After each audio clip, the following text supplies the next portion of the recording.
जरांगे साहब को मुबारकबाद देता हूं कि वो खड़े हुए अपने समाज के लिए और उनके खड़े रहने की वजह से 8 मराठा एमपी को उन्होंने कामयाब कर दिया।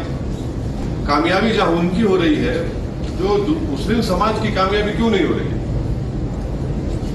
और ऐसा ही हमको लड़ना है मुस्लिम समाज को भी अपने राइट्स के लिए, और इंशाल्लाह हम वो कोशिश कर रहे हैं, करेंगे। जर सगळ्या मुस्लिम बांधवांच्या किंवा ओवीसी साहेब असतील किंवा सगळ्या जाती धर्मातले जे लोक आहेत यांनी कोणत्या पक्षाला धरून जर हे राहिले तर यांना ते कधीच मोठं नाही होऊ देणार।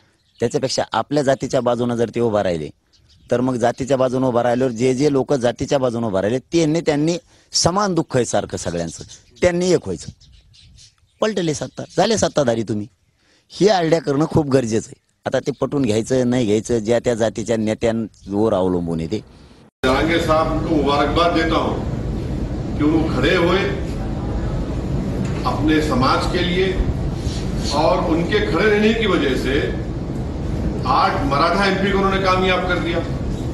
कामयाबी जहां उनकी हो रही है, जो मुस्लिम समाज की कामयाबी क्यों नहीं हो रही है? और ऐसा ही हमको लड़ना है मुस्लिम समाज को भी अपने राइट्स के लिए, और इंशाल्लाह हम वो कोशिश कर रहे हैं, करेंगे। जर सगळ्या मुस्लिम बांधवांच्या किंवा ओवीसी साहेब असतील किंवा सगळ्या जाती धर्मातले जे लोक आहेत यांनी कोणत्या पक्षाला धरून जर हे राहिले तर यांना ते कधीच मोठं नाही होऊ देणार।